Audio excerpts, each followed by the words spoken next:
Ağcabədi rayon İcra Hakimiyyətinin başçısı Rafil Hüseynovun növbəti səyyar qəbulu aprelin 15-də Aşağı Afşar kəndində baş tutub. Görüşdə kənd sakinlərinin müraciətləri dinlənilib, qaldırılan məsələlərin həlli istiqamətində müvafiq tapşırıqlar verilib. Qəbul zamanı sakinlər Baxşeyiş Səfiyev və Məhəmməd Həsənov yol kənarlarında işıqların yanmadığını bildirərək bununla bağlı köməklik göstərilməsini xahiş ediblər.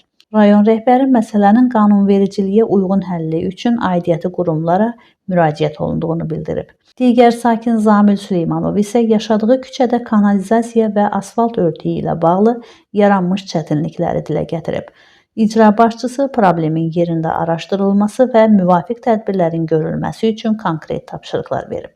Qəbulda sosial və maddi dəstək müraciətləri də diqqətdən kənarda qalmayıb. Kənd sakini Hökümə Əliyevanın heyvandarlıqla məşğul olmaq üçün torpaq sahəsi ayrılması barədə xahişi ilə bağlı qanunvericiliyin tələbləri izah olunub və vətəndaşa bələdiyyəyə müraciət etməsi tövsiyə edilib.